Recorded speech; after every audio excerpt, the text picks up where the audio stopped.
Nés en Normandie en 1996, deux jeunes Français ont vu leur destin lié depuis leur enfance. Âgés de seulement 7 mois d'écart, Esteban Ocon et Pierre Gasly sont passés par de nombreuses phases dans leur relation.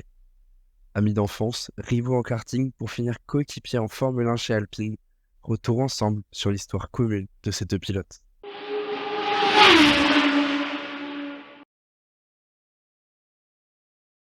C'est à l'âge de 7 ans que les deux pilotes en herbe commencent à se battre sur les pistes de karting. Déjà à l'époque, le but des deux amis est de battre l'autre. À ce moment-là, les deux jeunes passent tout leur temps ensemble, l'un chez l'autre, puis en course. Ils s'entraînent régulièrement et s'entraident pour progresser. Cette rivalité naissante les pousse à se surpasser et ils grimpent peu à peu les échelons du sport automobile. La tension s'élève autour des Français qui se mettent à rêver de devenir professionnels. En 2009, ils ont déjà des contacts sur la piste, d'autant plus que la même année, Gasly intègre le programme des jeunes pilotes de la FFSA, contrairement à Ocon, ce qui accentue les tensions. L'envie de défoncer son camarade s'intensifie donc et leur relation prend une autre tournure quand en 2010, à Braga, lors de la Coupe du Monde de KF3, une compétition de karting, Esteban Ocon percute Gasly après avoir coupé la piste, l'envoyant en tête à queue. De l'aveu de Pierre Gasly, c'est à partir de ce moment que les choses ont commencé à mal se passer entre eux. Ensuite, dès le début de leur saison de Formule 1 Renault 2.0, ils s'échangent des coups de roue pendant toute la course et cela durera toute la saison. Leurs carrières ont ensuite pris des chemins différents. Ayant tous les deux la détermination de rejoindre la Formule 1, ils en ont également eu l'espoir lorsque Pierre Gasly a rejoint le junior team de Red Bull en 2013 et Lulu Ocon, lui, la structure de développement Gravity. Les deux pilotes ont ensuite eu des parcours différents, mais non moins couronnés de succès, pour rejoindre la catégorie reine du sport auto. Ocon remporte la Formule 3 européenne en 2014, puis le GP3, l'ancienne F3 en 2015, lorsque Pierre Gasly prend la deuxième place de la Formule Renault 3.5 en 2014, avant de remporter le GP2 en 2016 pour sa deuxième saison dans la catégorie, faisant suite à une huitième place prometteuse en tant que rookie l'année passée. Ils ne se sont d'ailleurs presque jamais recroisés en piste entre la Formule Renault 2.0 et la Formule 1, soit pendant presque 3 ans, ce qui est presque une éternité quand on connaît l'histoire commune des deux jeunes. Même si Gasly est passé brièvement par la Formule E puis la Super Formula, les deux pilotes français atteignent la Formule 1 avec un an d'intervalle et de manière assez similaire. Esteban Ocon remplace Arianto chez Manor en cours de saison en 2016, tandis que Pierre Gasly remplace Daniel Kvyat pour les derniers GP de la saison 2017. Ils l'ont fait.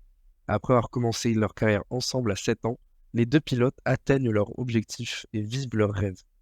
Et leur espoir de performer dans la discipline ne s'arrête pas là, car les deux pilotes sont membres de l'Académie des meilleures écuries de la catégorie en 2017. Mercedes pour Ocon et Red Bull pour Gasly. Ils entrevoient tous les deux un avenir glorieux. Mais même s'ils n'ont pas été si mauvais en 2017 et 2018, ils traînent dans le milieu de la grille et ne connaissent toujours pas leur premier podium et succès. C'est par ailleurs dès la fin de l'année 2018 et en 2019 qu'ils vivent leur plus grande désillusion. Alors que leur destin semble de plus en plus s'éloigner, quand Ocon se fait évincer de chez Force India pour se retrouver sans siège en 2019 et que Gasly, lui, est promu chez Red Bull, ce sera également une déception pour le second, qui se fait rétrograder chez Toro Rosso en cours de saison, après seulement 12 Grands Prix. Alors que l'on entrevoit un déclin, voire même une fin de carrière pour les deux pilotes, c'est à partir de ce moment qu'ils vont tous les deux réussir à se relancer. Cela démarre dès la fin de saison 2019, Pierre Gasly, qui réalise un magnifique Grand Prix du Brésil en finissant troisième sur la piste, puis second après la pénalité de Lewis Hamilton. Il connaît alors son premier podium, lui à qui Red Bull n'a même pas fait confiance une saison entière.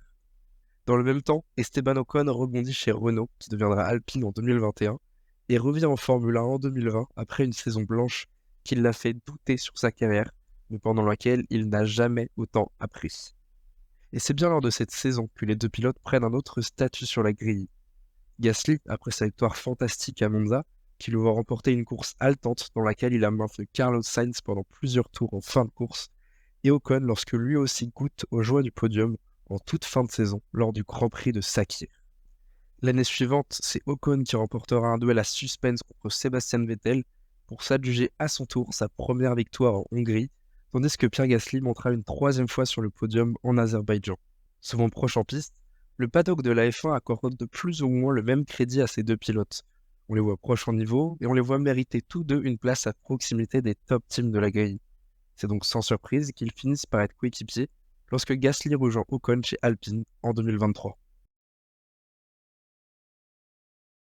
Lors de cette annonce, longues ont été les discussions autour de leur compatibilité. Alors que l'on connaît leur passé junior, depuis qu'ils sont en Formule 1, les pilotes se sont souvent rencontrés et respectés en piste sans que des tensions n'apparaissent. Mais la question que tous les suiveurs de la F1 se posent après cette annonce, c'est si en tant que coéquipier, elles ne pourraient pas ressurgir. Finalement, ces questions se taisent peu à peu lorsque les deux anciens amis s'affichent ensemble dans les vidéos de l'équipe française. Mais la rivalité sur la piste, elle, n'a en revanche fait que grandir, au point de se retrouver au même endroit lors du crash commun des deux pilotes en Australie en 2023. Désormais, dans la même voiture, l'enjeu est pour eux de vraiment démontrer qui est le meilleur des deux. Et ce n'est pas lors de cette saison que l'on a eu le plus d'éléments de réponse. Une saison dans laquelle les deux pilotes ont obtenu chacun un podium, en finissant 11e et 12e du classement général, et à seulement 4 points d'écart. Finalement, les deux pilotes sont en effet du même niveau, mais avec des qualités différentes. Esteban Ocon est reconnu pour sa constance et sa capacité à ne faire que très peu d'erreurs, lorsque Gasly fait plus de coups d'éclat et se sert de ses bonnes qualifications pour faire de bons résultats. Mais la cohabitation ne pouvait pas durer beaucoup plus longtemps que 2 saisons. Alors que la saison 2024 n'est même pas encore arrivée à son terme, des tensions sont déjà apparues, notamment au Grand Prix de Monaco où Esteban Ocon a tenté une manœuvre désespérée pour remporter un point face à son coéquipier et dans une période cruciale pour son équipe. Un incident comme symbole d'une amitié qui ne pourra pas renaître et qui incitera Alpine à précipiter l'annonce de leur séparation avec Esteban Ocon pour l'année 2025.